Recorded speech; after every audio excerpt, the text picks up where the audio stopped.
Bueno, con este video empezamos una serie de reflexiones sobre la situación política del país, a partir de la cual también vamos a meter a la filosofía, el psicoanálisis y la ciencia política.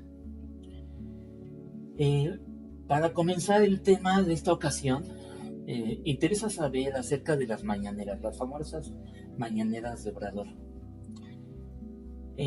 La pregunta es, ¿las mañaneras de Obrador es una demagogia, un discurso vacío, populista en el sentido peyorativo como lo marcaría la clave en su vertiente del pensamiento de la cadena equivalencial, del nombre del padre, que ya veríamos con detalle en qué consistiría?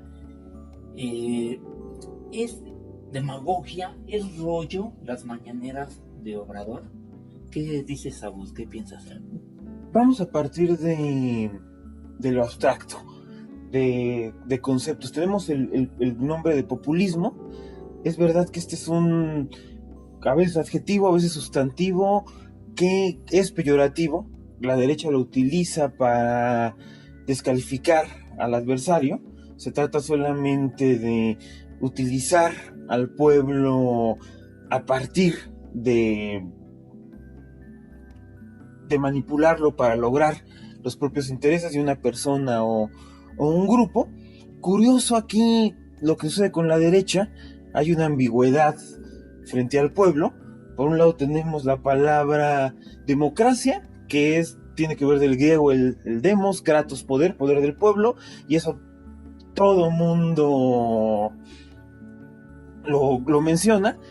Tú que conoces bien a la obra de Badiou, tienes un libro publicado, todo el mundo es demócrata, ¿no? Hoy en día nadie dice no soy demócrata, entonces por ese lado parece que estamos con el pueblo, pero parece ser que la palabra derivada del latín, el populismo, el populo, está para contrarrestar esa idea, ¿no? Obnubilar al pueblo. Pero para Laclau, que tiene este libro interesantísimo, La razón populista, populismo no es peyorativo, sino que nombra la lógica de la política, la lucha en torno a la hegemonía, un concepto que ahorita también tendríamos que explicar, y cómo se logra vencer, colonizar en lo que podemos llamar imaginario colectivo, el sentido común, etcétera, para incidir en lo que piensan las personas. En la lógica de la cloud, como plantea el nombre del padre, los discursos se vacían. Es decir, así como se dice estado social, y se puede decir muchísimas cosas: desarrollo humano, vivienda, educación, de tiempo libre, mejores salarios y cientos de cosas podemos que llama la clave cadena equivalencial entre términos particulares. El discurso se vacía porque entonces ya nada más es un significado y un significante flotantes, donde es lo de menos que pronunciarías. Ya da casi igual si pronuncias salud que cuidado psíquico, ¿no? En todo esto del desarrollo social o el del estado de bienestar, del discurso se vaciaría. ¿Cómo, según la Clau, o cómo se podría plantear un pensamiento más abierto, que el discurso no fuera vacío, que no fuera nombre del padre, sino que tocara más, como dicen los registros lacanianos, el campo de lo simbólico, el campo de lo simbólico y el de lo real, porque se queda en lo imaginario? La demagogia es predominantemente imaginaria y vacía porque no se dirige a símbolos ni a lo real. ¿Cómo se plantearían salidas a este discurso vacío? Igual hay que ir un poco hacia atrás para nuestros escuchas. Laclau es un teórico que utiliza el instrumentaje del psicoanálisis para explicar la política, y entonces lo esencial es el lenguaje. Y el nombre del padre, concepto que introduces, tiene que ver con el lenguaje, con el separar las cosas unas de otras, con establecer límites. En psicoanálisis se llama llevar a cabo la castración, saber que el goce total es imposible y que nos tenemos que conformar con goces parciales, y a la vez introduce la cuestión de los significantes vacíos que no tienen un significado preciso. Son aquellas palabras que representan ideales, van a determinar nuestra conducta, pero que podemos estar todo el rato discutiendo. Pueden ser palabras como libertad, justicia, etcétera, que podemos estar como Platón todo el tiempo discutiendo acerca de ellas. Se vuelve rollo, pero también son esas palabras son el campo, el terreno donde se juega la política, donde podemos establecer la hegemonía, el otro concepto importante de la política. Un significante de esto, solidaridad. Acuérdate hay que recordar cuando cae el comunismo en Polonia, que era un sindicato. Esta palabra englobó toda una serie de movimientos contradictorios, ¿no? Los capitalistas les parecía que era entrar a la lógica del libre mercado, para los cristianos católicos era dejar de estar reprimidos por el Estado, para los socialistas honestos era establecer el verdadero socialismo, no el simulacro que la URSS había impuesto en Polonia. La dictadura del proletariado. Exacto, para los obreros era quitar a un gobierno que al insulto añadía la injuria porque se supone que los representaba y los reprimía. Y entonces, de toda esta maraña de contradicciones puede salir un movimiento que represente esta totalidad frágil. Y creo que ese fue el mérito de López Obrador, que supo organizar desde abajo a la gente y canalizar todo el descontento, ¿no? Y aquí se unieron dos polos. Por un lado, sí, los aciertos de López Obrador, pero por otro, el gobierno, sobre todo en el de Peña, no le doy gusto a nadie, más bien genero descontento radical, generalizado, y fue López Obrador el que logró la hegemonía. Digamos que entonces el discurso vacío se quedaría en la generalidad, por ejemplo, de la 4T. Y la 4T da lo mismo si si metes a la cárcel a los expresidentes, si agarras a uno que otro corrupto de los sexenios anteriores, si sacas una ley de delitos electorales o le dejas de pagar chayotes a los periodistas de parte del gobierno.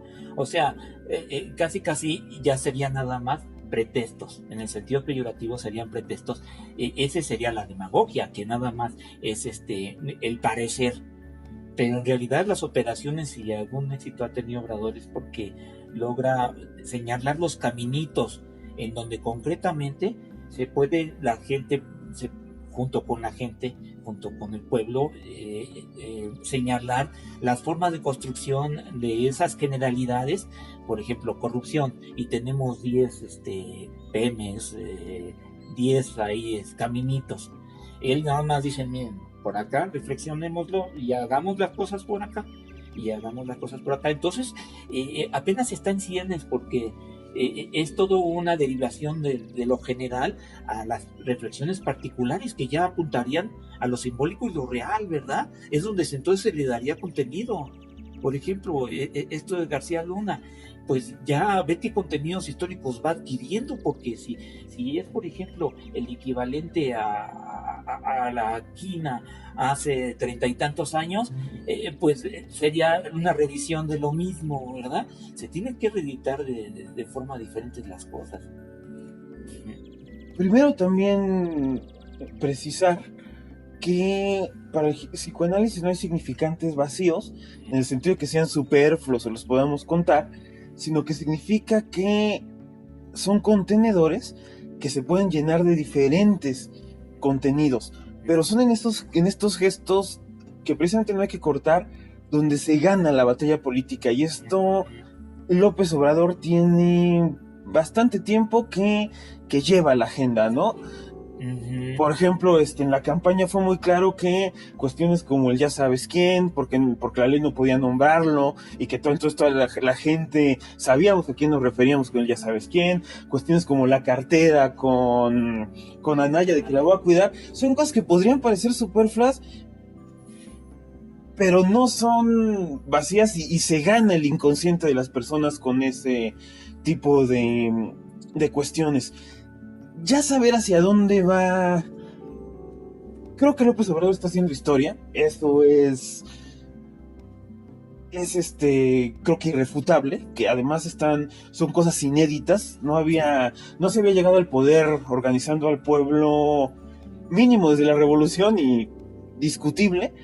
Pero ya las cuestiones que mencionas, qué historias está haciendo, es lo que está en duda, ¿no? Ha habido quizás sí demasiado discurso, pocas acciones, aunque sin embargo, es rápido. En particular en el medio académico, al menos en el que yo estoy, no sé, también en el tuyo, en Filosofía y Letras, yo estoy en la Universidad Teológica Nacional, todavía hay mucho escepticismo entre los académicos, incluso más que entre los jóvenes. Yo lo he visto porque era para que se hicieran más mesas de discusión, y siendo sobre todo carreras de las ciencias sociales o humanistas, era para que hubiera más discusión. Y no hay muchos. En comparación a la efervescencia de los jóvenes en las redes sociales, los congresos, foros, coloquios, como le llames, académicos en las universidades, se quedan raquíticos. Creo que López Obrador, como todas las transformaciones, genera dos pasiones importantes: esperanza y miedo. ¿Por qué en los académicos hay miedo? Porque son privilegiados. Y en todas las capas de privilegio del país hay nerviosismo de que los vayan a perder. Creo que todavía no ha habido un ataque frontal a los privilegios. Habría que ver por qué va primero, que es discutible también con las cuestiones de la corrupción, que en principio no está mal. Es decir, primero corto los privilegios de proveniencia ilegal y después vemos los legales. Es que López Obrador plantea después, quién sabe. Pero si bien no ha atacado frontalmente este tipo de cuestiones, hay nervio, ¿no? Miedo, más bien, no sé qué vaya a pasar con mi SNI, con mi plaza, porque México es un país de muchísimo contraste, de una diferencia de clases muy álgida. Estratificado, jerarquía. Y en la universidad, en la academia, esto no es una excepción. Vamos, viendo la UNAM, tenemos al 80% de los profes que somos profesores de asignatura bajo la línea de la pobreza, y sin embargo tienes otro 20%, una élite que está con una riqueza muy alta, ganando cifras muy cercanas a lo que gana el presidente, y mucha burocracia universitaria incluso excediendo esos gastos. Entonces, pues, lo normal es que haya miedo. Y en cambio habría que ver la situación del joven. No tiene nada que perder. Son gente que ya de cualquier universidad que vayas, de el ITAM, la UNAM, la UAM, la Ibero, se están enfrentando al desempleo, a la precariedad laboral, a la precariedad de vivienda. Y como ya no hay nada que perder, creo que el joven más bien está en la esperanza. Como ya siempre nos pueden quitar más, y como dice Bob Dylan, cuando crees que has tocado fondo es porque todavía puedes caer más bajo. Pero sí, la percepción creo que es... Sí. Ya solo podemos mejorar, ¿no? La juventud está realmente mal en este país. Sí, incluso mucha gente, incluyendo académicos, piensa que el neoliberalismo está vivito y coleando igualito que antes, y que es muy fácil que regrese en el próximo sexenio.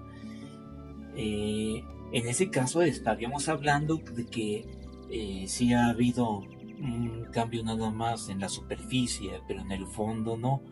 ¿Sería este planteamiento correcto? Desgraciadamente puede ser. Sí, creo que es un peligro latente. No solo que regrese el próximo sexenio, sino de que nunca se haya ido.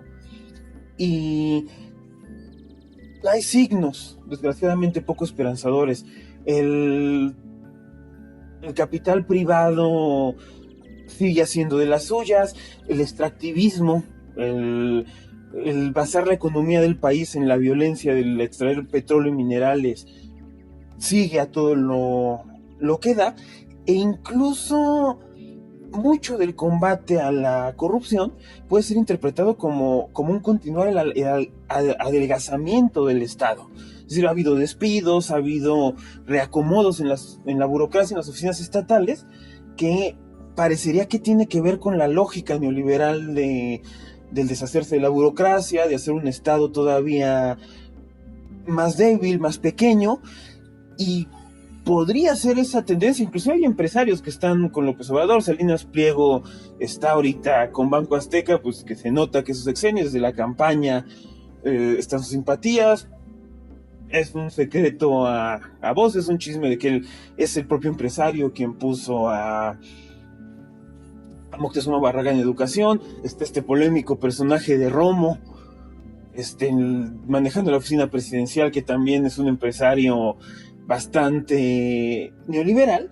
Y aquí el problema como psicoanalista que veo no es, hay más peligro si están siendo neoliberales de manera inconsciente. ¿Qué quiere decir esto? Que como desde los años 90 es la única política que conocemos, es la manera de actuar inconscientemente, en automático. Gobernar es ser neoliberal, a eso nos referimos. La izquierda en todo el mundo ha caído en esa trampa, que si fueran neoliberales con un proyecto consciente. Entonces, yo esperaría, mi esperanza es que López Obrador y sus allegados tengan un plan claro de hacia dónde va el país, y que no sea simplemente la inercia de lo que se ha hecho en el pasado. Ojalá lo tengan, no nos los van a decir a nosotros ni a todos, pues toda estrategia se mantiene secreta, ¿no? En este sentido sería súper importante ir calibrando cómo la gente, porque todo esto son cosas que están antes del discurso, son gestos.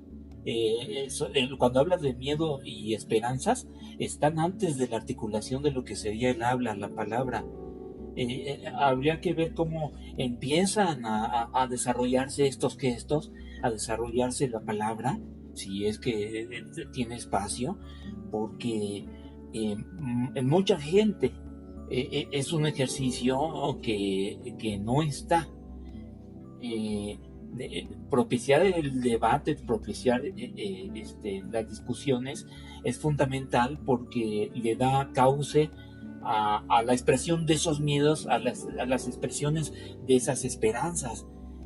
A mí me tocó una experiencia bien interesante en la Universidad Pedagógica Nacional.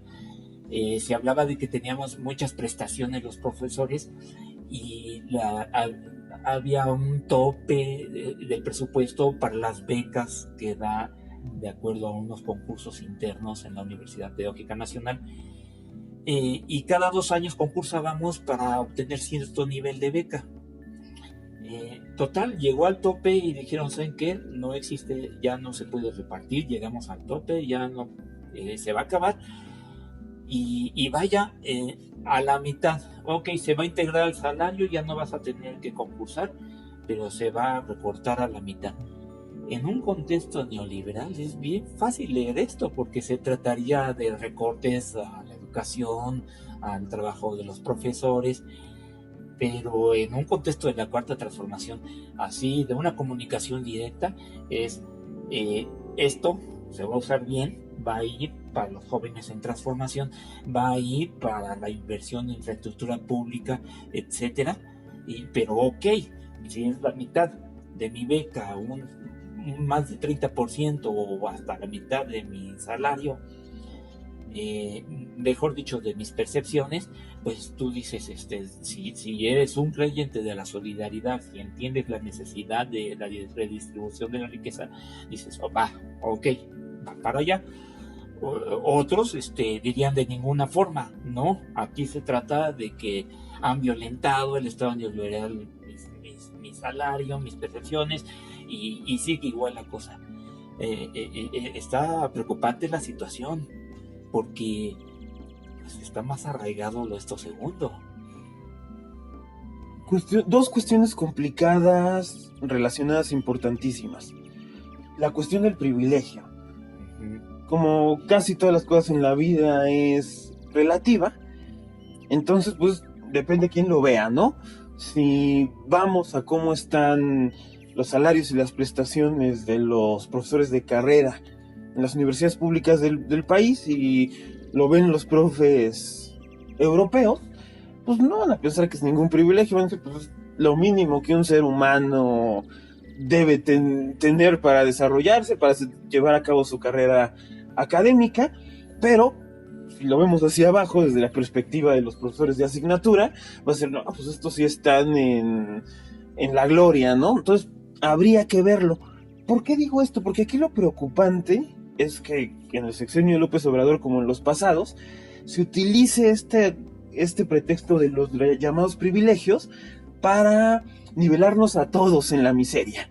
Es decir, no hay privilegios, pues entonces todos somos miserables, y lo que decía la derecha en los 70, 80 con Cuba, de que el socialismo nivelaba la miseria, lo está llevando a cabo el socialismo, ¿no? Y es como lo que pasó con el ESME en tiempos de Calderón, que decían, no, pues que estos obreros tienen todo, prestaciones, manejamos el resentimiento en la población y podemos quebrar un sindicato para que todos los trabajadores estén igual de mal, ¿no? Y viene esta manipulación política de la envidia, que es porque él tiene, no yo, pues le cortamos a todos, ¿no?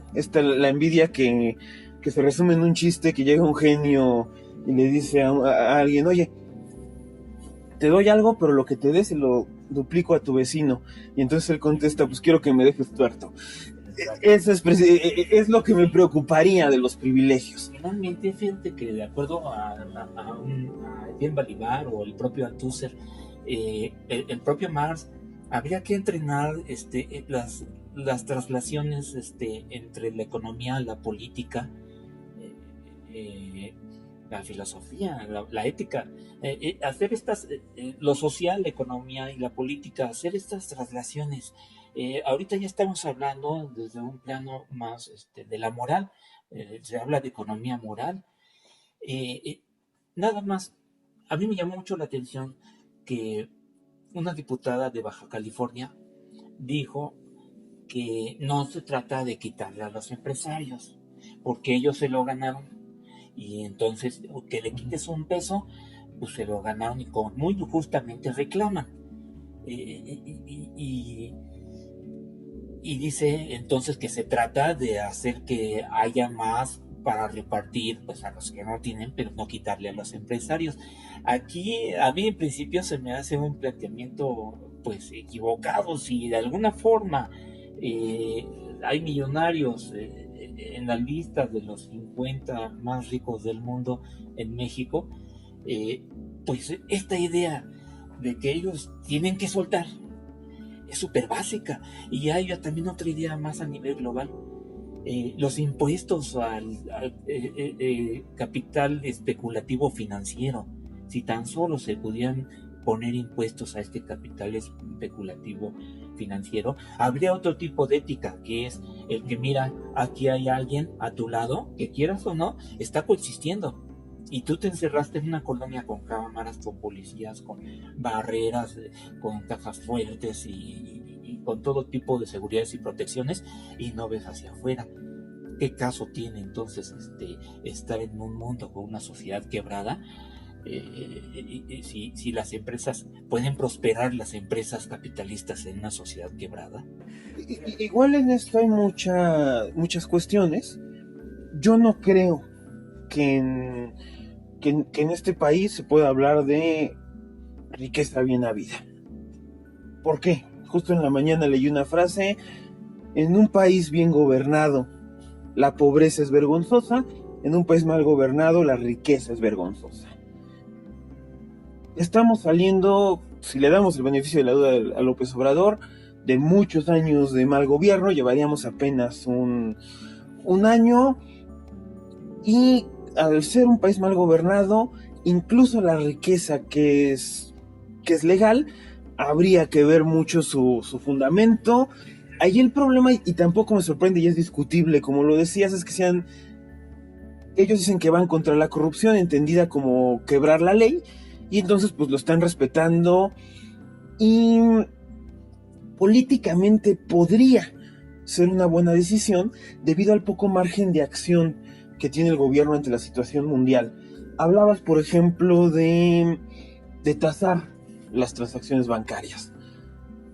Obviamente yo sería alguien que defendería esa cuestión, pero en todo el mundo no se puede hacer. Hay un movimiento europeo que se llama TAC, que hace referencia a la tasa Tobin, el tasar con impuestos las transacciones de la bolsa y bancarios, creo que es un impuesto de 0.60%, una cosa ridícula, y además con ese poco porcentaje se podría acabar con el hambre a nivel mundial, y ni eso se ha podido lograr. Y si no se ha podido lograr en Europa, si no se ha podido lograr en Estados Unidos, es de las cosas que si México, cualquier país trata de hacerlo, nos van a bloquear y nos va a salir peor. La situación mundial está tan mal que tenemos muy poco margen de acción. Sí, está Trump. Hay muchos elementos que llevarían a ser pesimistas acerca de que iría mejorando una sociedad más justa, más equilibrada, más redistribuida de la riqueza. Muchos elementos. En ese sentido se tiene que ir presionando a desarrollar un pensamiento de las diferentes formas de solidaridad colectiva que se pueden ir construyendo. A mí me llama mucho la atención las que están viviendo en las redes sociales. Hay, por ejemplo, alguien que se llama Memo Valencia, que persigue en Michoacán a los delincuentes, los pone, claro, a los del pueblo,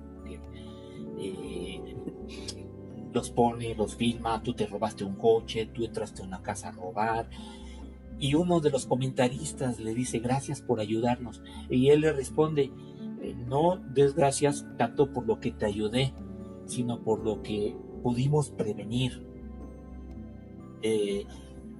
Entonces es más conciencia acerca de que la delincuencia no nada más es atacarla, es prevenirla, y ahí sería ya hablar de un, como se diría, de un axioma con sus teoremas cada vez más aterrizados. Necesitamos cada vez más en todos los terrenos ver estas formas de solidaridad colectiva. Yo no sé cómo se le llama lo político. Lo político se construye a través de la comunicación y la movilización directa en la vida cotidiana de las gentes.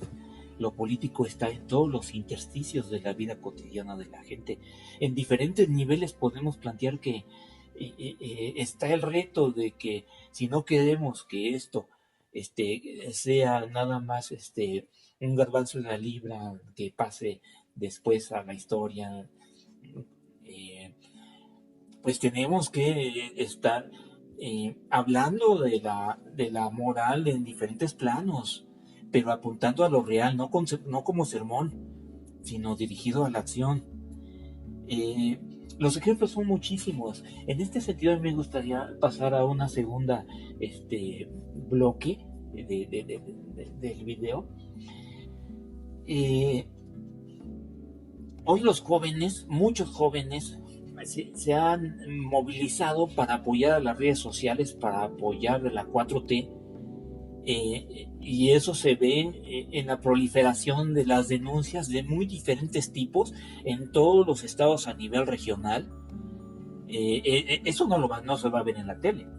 En YouTube hay que saberlo ver y buscar. Esa frecuencia incluso no ha salido bastante a flote, pero hay mucho joven movilizado en todos los niveles al decir: aquí yo conozco a que está encargado de administrar la basura de mi municipio, cómo hace estas cosas y estas cosas y estas cosas. Lo dice bien, se lo plantea a las redes sociales adecuadas, llega a donde tiene que llegar y se hacen cosas. Estas son las movilizaciones que en los sexenios pasados o durante 35 años se limitaban a programas comunitarios como no se deje, ¿te acuerdas? O el propio Nino Canún hace unos 15 años. O sea, programas marginales como si fuera así, nada más un comercial de apoyo a la comunidad. Se perdió el Canal 5, se perdió tal persona, ayúdenos a localizarla, algo como diciendo: ay, pues ahí nos vemos los pobrecitos, démosles un poquito espacio para eso. Sin embargo, esas movilizaciones son decisivas para el cambio de coordenadas de la sociedad. Son decisivas. Creo que lo decisivo de la cuarta transformación puede y debe ser no quedarnos en el economicismo de repartir la riqueza, aunque también obviamente estoy a favor, pero llevarlo a algo más profundo de repartir la palabra. ¿Qué quiere decir esto? Que se oigan aquellas voces que no hemos escuchado. Si bien la riqueza en México está súper mal distribuida y un 90% está en manos del 1%, el poder político, las palabras que realmente son capaces de decidir, están todavía en menos manos. En México, el poder político se traduce inmediatamente en poder económico, no necesariamente el poder económico en poder político. O sea, hay hasta incluso ciertos niveles de empresariado, no los más altos, que tienen poca participación, poco poder de decisión. Ya no nos vayamos a indígenas, obreros, mujeres, vamos, hablando de transeccionalidad, se puede ir construyendo todo un grado de poca audibilidad, de voz que no se escucha, hasta llegar que la mujer indígena pobre tendría el menor grado de audibilidad, mientras que en México sigue dominando que la voz que se escucha es hombre blanco rico. Hay que cambiar eso. Que tenemos que empezar desde abajo, y en este sentido la 4T tiene una tarea importantísima de democratizar. Tiene que ser un Estado educador en el sentido de Freire, que empiece a organizar un diálogo entre todos los sectores de la población, y además lo que nombrabas, que es importantísimo, tecnología. Este gobierno no se puede ir sin que haya acceso universal a Internet, por ejemplo. Eso es importantísimo para que todos tengamos voz en estos tiempos. Hay planes, espero que se lleven a cabo, pero creo que ahí está la prueba de fuego del gobierno de Andrés Manuel. ¿Alguna vez escuché a Porfirio Muñoz Ledos referirse a 4 voces alternativas principales al gobierno? Las organizaciones sociales, las universidades y los periodistas, aparte del gobierno. O sea, serían algo así como los lugares alternativos en donde el pensamiento también se da, no nada más a partir del Estado, del gobierno. Es triste ver que pues los periodistas, las universidades y las organizaciones sociales pues van a la saga. Ellos también se tienen que encargar de estar participando en esta especie, porque me recordaron tus palabras, de reparto de lo sensible de Rancière. Exactamente. De nuevas reparticiones de esa sensibilidad, porque ahí está, que no se manifiesta en forma de violencia, de miedo, de tampoco de esperanzas desmesuradas ni fanatismos, sino a través de organizar lo que le toca a cada quien. Son nuevas formas de clasificación en lucha, también, como diría Bourdieu, nuevas formas de clasificar las realidades, nuevas formas de conformar los grupos. Desgraciadamente aquí el gobierno de la 4T veo que, aunque tiene la batuta, corre el riesgo de quedar abajo, y de nuevo los periodistas, las universidades y las organizaciones tradicionales, incluso corporativistas, quedar arriba en cuanto a la voz, ¿no? No sé, no estoy de acuerdo con don Porfirio Muñoz Ledo. No sé cómo cuándo hizo esta declaración, porque no creo que sean lugares alternativos, tanto el periodismo como la universidad, como ¿cuál era la otra? Organizaciones sociales. Como las organizaciones sociales son parte del Estado, las universidades, por lo menos en México, no. O sea, tu cheque de la UNAM, de la UAM, de la UPN, pues es dinero de los impuestos, el que lo reparte es el Estado. En los periodistas es más complicado, pero también no nos hagamos un aparato ideológico del Estado, y hasta las organizaciones sociales están totalmente permeadas. Entonces, creo que esos supuestos lugares alternativos, que para mí no lo son, tienen que también deconstruirse, que llevar a cabo toda una reforma, nutriéndose del suelo, de la base, que son precisamente estas personas que no han sido escuchadas. Es decir, llevar a cabo un verdadero reparto de lo sensible, como bien mencionabas a Rancière, tiene que ver con que si hablamos de pensamiento ya no volteemos hacia los académicos, sino que intelectuales podemos entablar diálogo con personas que no les hemos dado la capacidad de pensar. El obrero, las sirvientas, la comunidad lésbico-gay, todas esas cuestiones, esos rubros, esos sectores que no tienen voz, que la empiecen a tomar. Y en esto estamos, que hay factores para ser optimistas con la 4T, y hay factores en los que no tanto, ¿no? Tenemos, por ejemplo, que una hidroeléctrica ya se apoyó, ya se aprobó en Morelos con el asesinato el día de la consulta de un líder social. Es en el diálogo donde vamos a, cuando platiquemos en 2024, donde vamos a saber qué tal le fue a llamada cuarta transformación. Hay una significativa ausencia de figuras, porque al menos cuando Porfirio Muñoz Ledo mencionaba las universidades, los medios de comunicación y las organizaciones de la sociedad, las mencionaba como voces alternativas o coexistentes con el gobierno.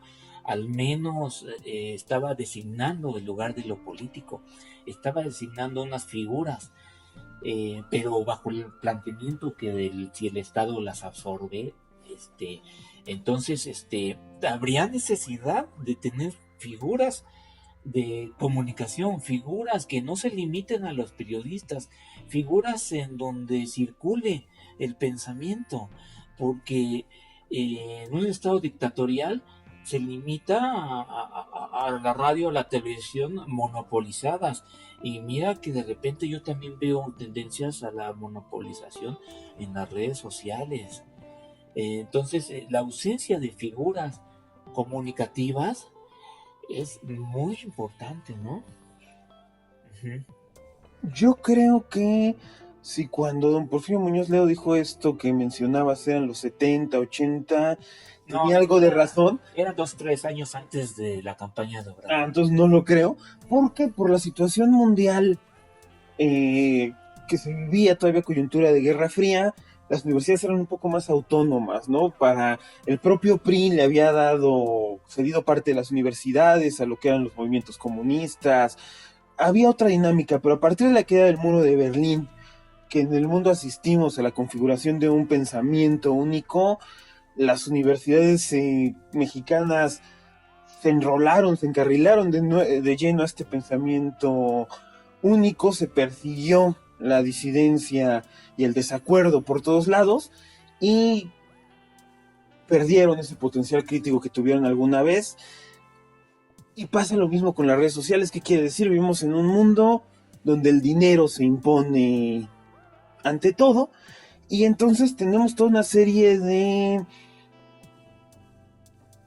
políticos, de periodistas inflados por la fortuna.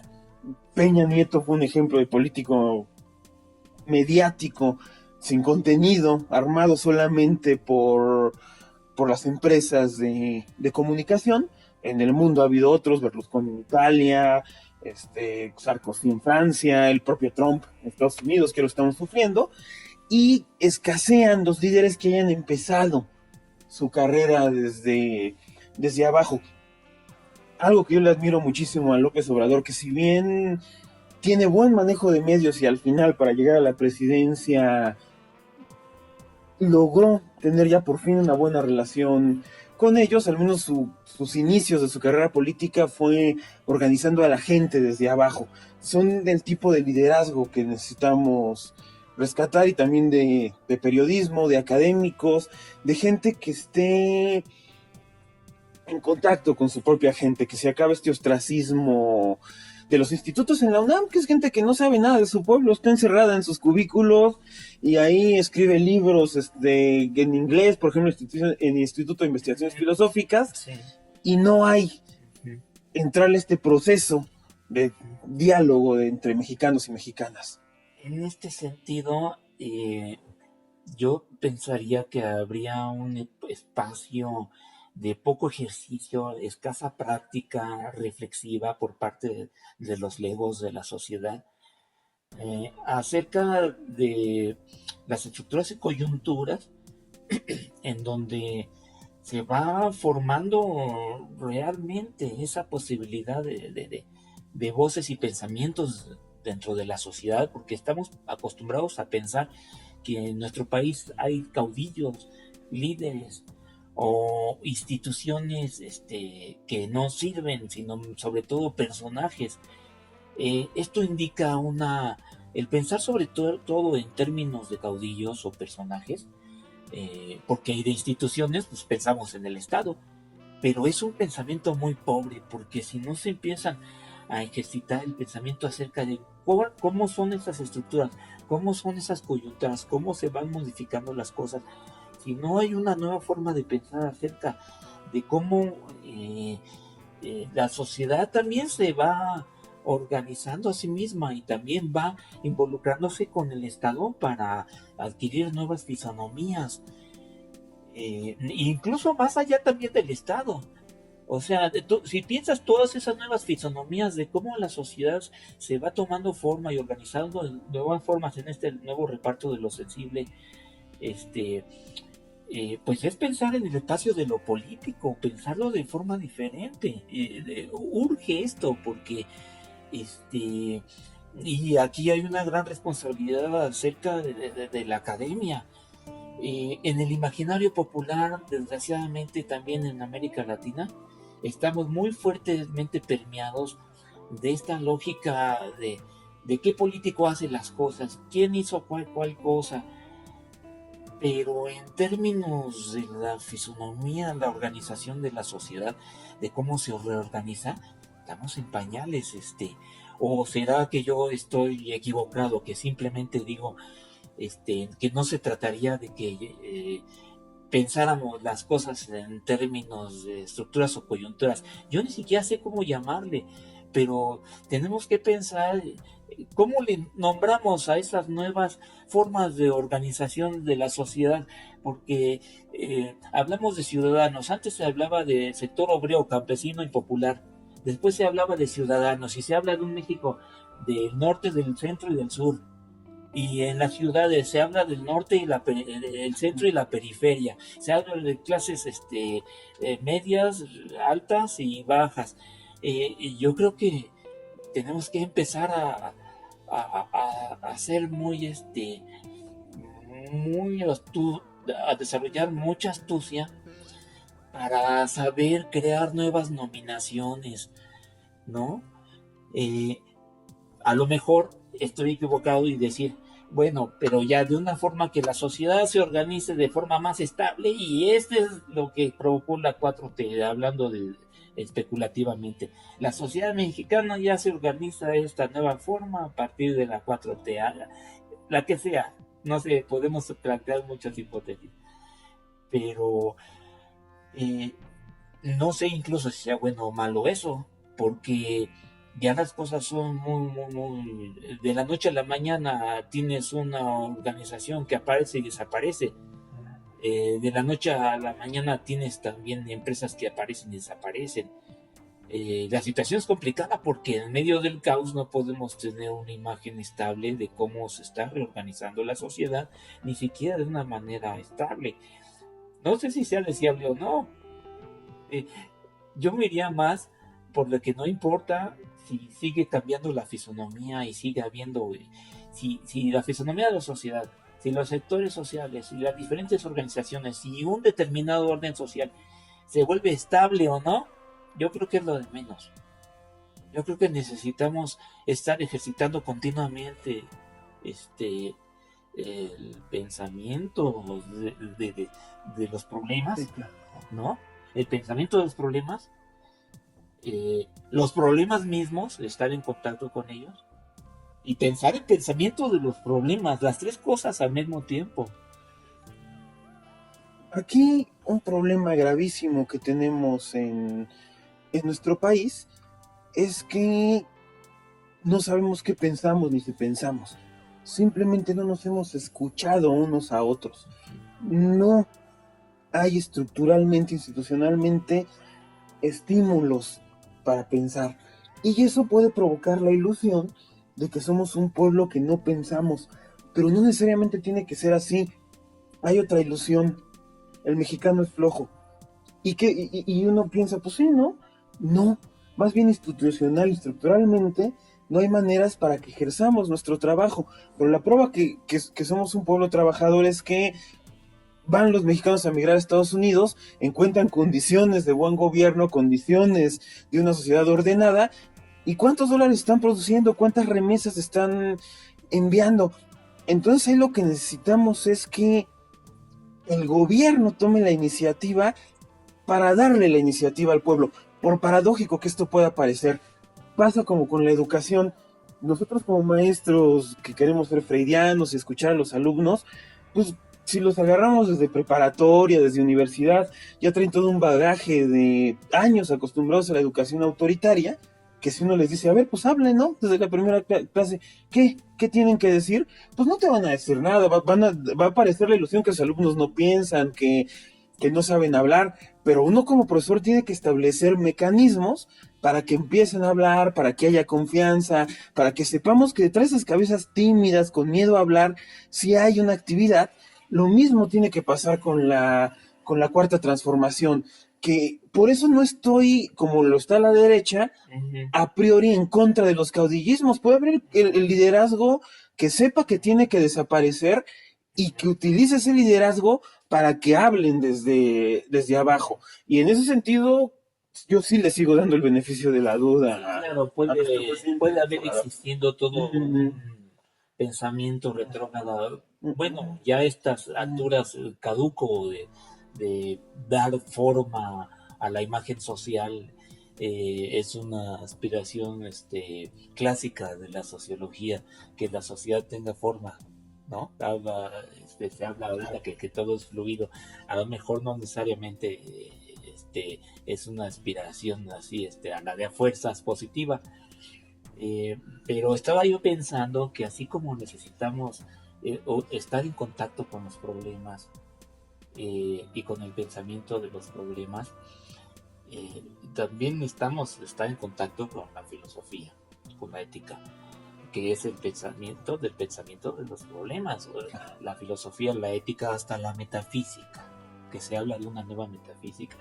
La gente común y corriente tiene su filosofía también tiene sus pensamientos sobre los problemas y también tiene sus problemas. Pensar en estos términos las cosas, entonces sería una guía, una orientación muy útil y sin temor a la interdisciplinariedad, sin temor a pensar que cuando hablamos de economía no estamos hablando de cosas, estamos hablando de relaciones sociales, como dijo Marx. Cuando pensamos también en economía y lo social, estamos hablando a la vez de política y saber ejercitar esa, no sé, le llamo interdisciplinaridad, pero en términos de Tusser o de Balibar serían transmutaciones de estos tres campos de pensamiento. La gente los tiene y también la gente tiene su filosofía, su pensamiento y sus problemas, ¿no? Necesitamos pero en todo caso que fluya, ¿no? ¿Verdad?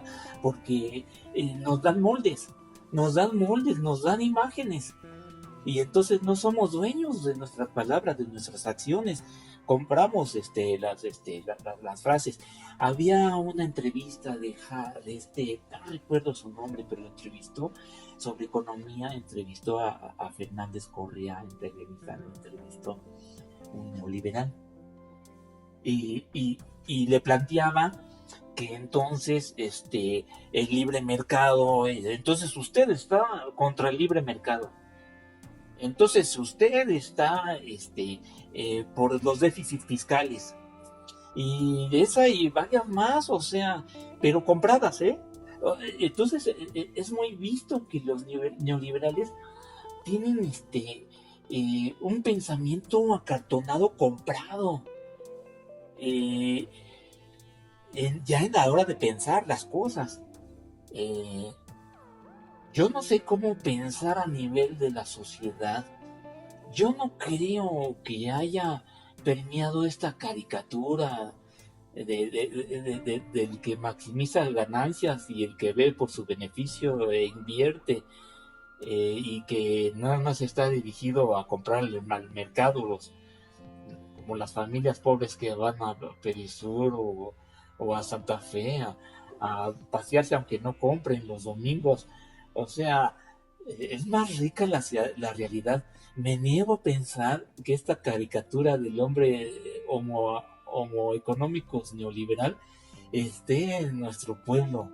Eh, em, yo creo que es más compleja la situación, ¿no? Yo sí creo, como mencionabas, que en nuestra época está organizado en torno a flujos, que no hay nada sólido, que todo es efectivamente muy dúctil, muy plástico, pero que no hay que olvidar que los fluidos, los líquidos, también tienen cauces, también se encausan, también van hacia un lado o hacia otro, y no podemos olvidar que todos estos flujos en nuestra época, en todo el mundo, están encausados a maximizar la ganancia, a reproducir el capital, y que eso es algo que no depende de nuestra voluntad, que queramos o no hacerlo, lo hacemos. Entonces, en este sentido, quizás la ideología no está tan permeada, aunque cada vez conquista más las mentes. Han proliferado, por ejemplo, los kinderes que dicen que, o sea, kinder para educar a niños entre 3 y 6 años, que prometen a los padres que los van a enseñar a ser empresarios desde la corta edad, que es una aberración, no dejar tener infancia a los pobres niños. Las Américas, un gran fraude, porque no nada más un capitalismo donde les das de comer y tienes una producción, sino también en todo el romanticismo de cómo se les trata a los animales. Qué diferencia, ¿no? Como si hacían todos nuestros productos cárnicos en este mundo. Sí, no, bueno, ejemplos hay muchísimos, y desde la infancia, en las zonas urbanas se ha permeado mucho, creo que el campo no, pero bueno, esto ya, queramos o no, reproducimos el capital, ¿no? Me recuerda mucho al pensamiento del totalitarismo, lo que dices. Si hablamos de un pensamiento único del homo económicos neoliberal, del que maximiza ganancias y la inversión que deja es la prioritaria, así sea la productiva o la especulativa, no importa. E incluso no importa si la sociedad se está deshaciendo y hay mercenarios y hay mucho crimen mientras el capital siga brillante acumulando, no importa. Incluso sin Estado-nación, como en los países del Medio Oriente, el capitalismo también puede estar en lugares de tierra de nadie sin Estado-nación. Claro. En última instancia, Badiou habla de un fenómeno que vimos en México, que él le llama la zonificación, que tiene que ver con que ahora el capital funciona ya no valiéndose del Estado-nación, como bien mencionas, sino creando una especie de anarquía, estado de naturaleza en el sentido de Hobbes, y de ese modo ciertos recursos como el petróleo, los minerales, los diamantes, se extraen. Esto es un fenómeno muy generalizado en África, pero en México ciertas zonas mineras, ciertas cuestiones de narcotráfico, que también es reproducción del capital, no lo olvidemos, son precisamente estados sin ley, que el propio capital puede servirse de ellos, y que resulta más fácil negociar por los empresarios con sicarios, con otro tipo de bandas que les otorguen seguridad, que con el propio Estado. Es decir, en este sentido, la capacidad organizativa de la sociedad es crucial. Claro. Y además también con esto llegamos a la conclusión de que tenemos un Estado muy amarrado de manos, con muy poco margen de acción, y que entonces la incidencia política sigue siendo luchar desde abajo, no. Sí, arriba, siempre será más cómodo si tienes un estado más afín a ti arriba, pero las verdaderas batallas se libran abajo. Para allá voy. Porque si el totalitarismo existió en forma de policía o caudillo, como una vez lo fue Hitler, una vez lo fue Stalin, si las dictaduras latinoamericanas, si el totalitarismo existía bajo esa forma y ahora hablamos de un totalitarismo de mercado, entonces también estamos hablando de que entonces eso nada más es un término, son términos formales. Yo creo que habría que admitir que pensar que una estructura de autoridad penetra en todos los órdenes de la sociedad, ajá, así hablemos de nazismo, fascismo, socialismo real, de la Unión Soviética, dictaduras latinoamericanas, o de mercado, porque igual un pensamiento único también puede estar vigente en un neoliberalismo de mercado, donde no existe, paradójicamente es una democracia vacía, donde impera el homo económicos, entonces ahí sería también una especie de totalitarismo. Pero me niego a pensar que realmente coloniza o conquista cada resquicio de la subjetividad de la gente. Siempre hay que, pienso, este es mi planteamiento, hay que verlo como formal nada más. Si hay una estructura de un caudillo totalitario, de un dictador, si hay una estructura de un comportamiento económico de maximización de la ganancia, si hay una estructura ahí organizativa, inoculada en las subjetividades, siempre hay espacio para estarla descomponiendo. Yo creo que esa es una de las maravillas también, de que constantemente, como seres humanos, filogenéticamente, tenemos la tendencia a reorganizarnos, a escaparnos de los grilletes diversos que nos quieran imponer. Siempre, por más totalitarios que se plantee un pensamiento único, existe la contra, que es ya sea por medios reflexivos o como gustes, o no reflexivos, por otros medios, pues que recreamos, como la película de Pink Floyd, van los alumnos hacia el molidero de carne y después salen de nuevo hechos carnes, pero igual la figura humana nos modelan, pero salimos de repente de otras formas, nos recreamos. Hay espacio para pensar los problemas y para hacer fluir las nuevas formas en que no se puede, sino que inevitablemente se va recreando la subjetividad. El pensamiento, en este sentido, el pensamiento totalitario es fácilmente carcomible por muchos lados. Entonces hablamos de un fantasma. Yo no soy tan optimista como tú. Yo sí creo que hay que partir del hecho de que nuestra subjetividad está totalmente colonizada por la manera en que el poder funciona. ¿Por qué?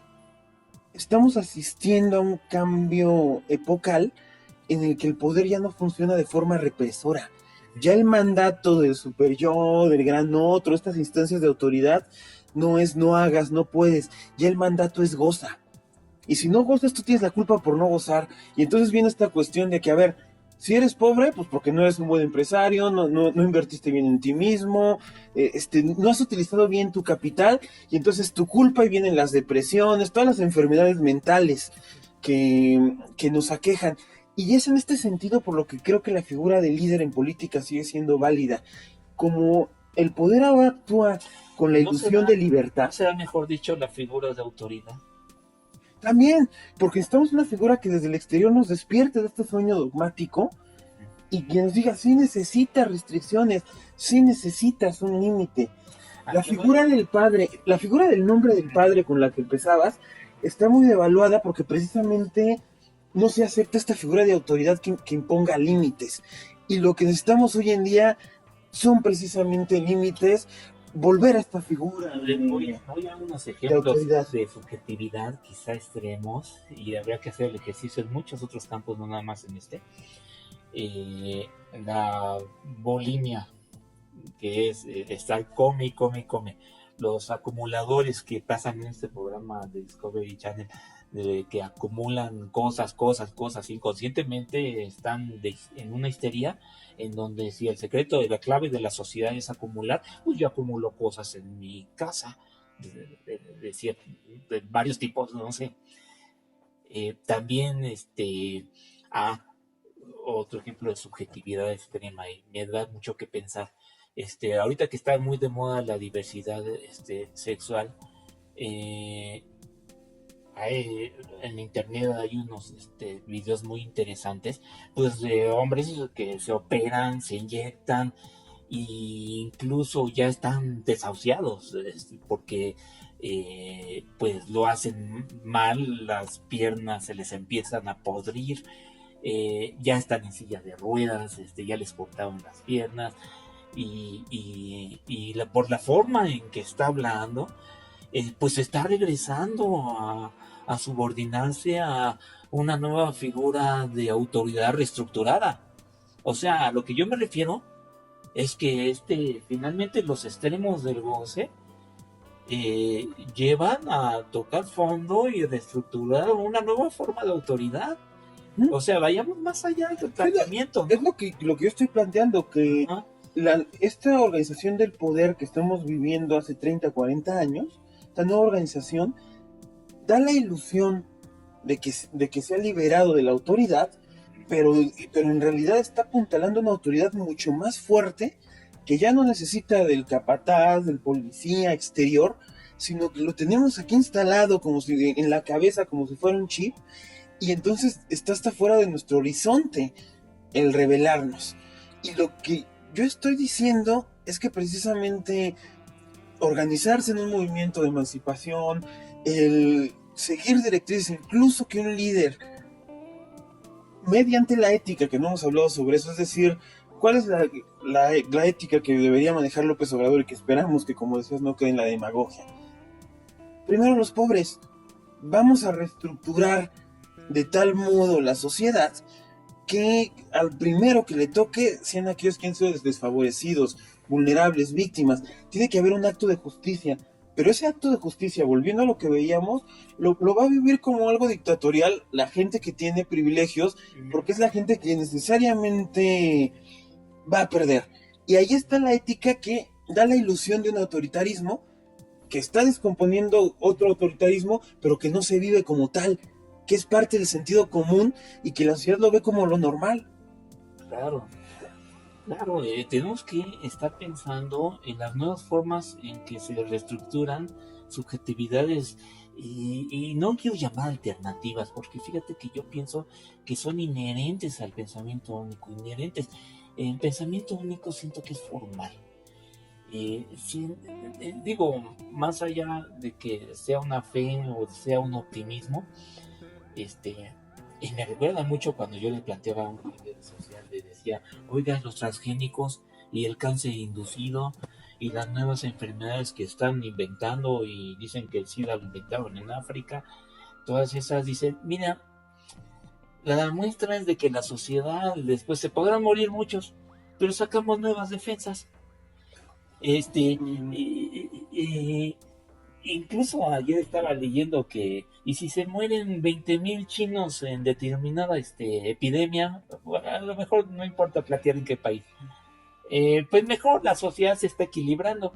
O sea, lo que yo me refiero más que nada es que siempre existe un espacio de subjetividad para estar reformulando nuestro pensamiento de los problemas.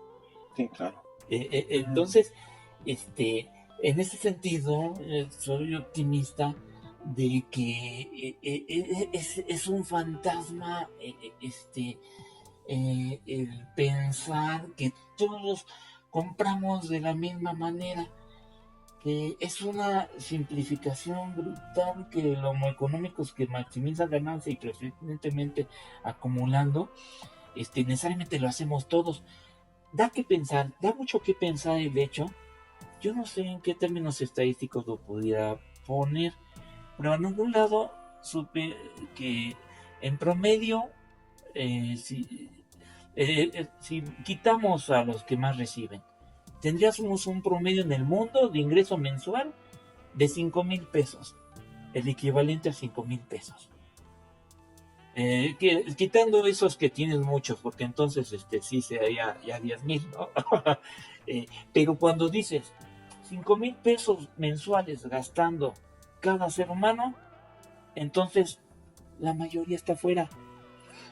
El problema con esas abstracciones es que matemáticamente lo tendríamos, pero lo que hay que hacer es organizar a todas esas personas para que sin jefes, sin burguesía, sin capataces, se autoorganicen de manera autónoma, democrática, sigan produciendo esa riqueza y hasta más. Y no hemos encontrado la fórmula, la humanidad, para, quitando a los jefes, quitando a los capataces, quitando al mandabás, nos podamos organizar. De ahí la necesidad de una organización que tenga por fin organizarnos de manera autónoma. Pero eso va a ser aprendiéndolo, no lo sabemos de antemano. Ahí sí es necesario un empoderamiento. Claro. Un empoderamiento de la gente, porque se da de muchas formas. En alguna ocasión pensábamos cómo sistematizar experiencias en un posgrado de pedagogía, y vino una doctora de Harvard y llevábamos algunas sesiones y llegó a faltar y decían, ¿ahora cómo le hacemos?, decían mis colegas.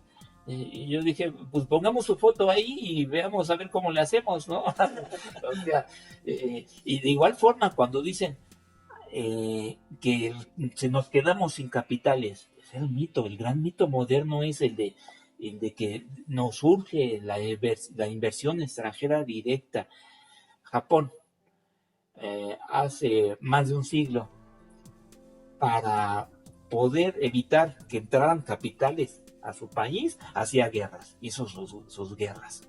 O sea, en otras coyunturas. Claro que en otras coyunturas, pero ya tenemos que pensar que el mito de que lo sagrado es que entren las inversiones de capital a los países a diestra y siniestra, es un mito tremendo. Sí, lo tenemos que superar. Las utopías de Fourier, las utopías de Saint-Simon, de donde más retuvo la sociedad utópica comunista, todas esas utopías, que en el nivel más elemental lo tenemos, o con todos sus bemoles, cooperativa Pascual, podrían decir, como sea, pero una redistribución de las acciones entre algunos obreros, mínimas podrás decir, ok, pero si así fueran también mínimas en muchas empresas, mucho cambiaría de este rollo. Las cooperativas, las comunidades locales que se autoorganizan, en realidad a mí me mueve mucho que el hecho de que Evo Morales haya probado un coche impulsado por litio y producido totalmente por su propio país, y que después no haya transcurrido mucho tiempo y le hayan dado el golpe de estado y expulsado. De manera semejante me mueve mucho que en México haya un tratado de Guadalupe que no permite construir en México sus propios coches, porque sí ha habido sus propias industrias así claves, porque no nada más entonces es de organizar comunidades aisladas y que ahí se queden, como ha pasado en ciertos municipios autónomos, ¿no? Sino que también tenga tecnología, también encuentran formas de insertarse en un mundo global. De hecho, todas esas experiencias existen, pero no se les promueve.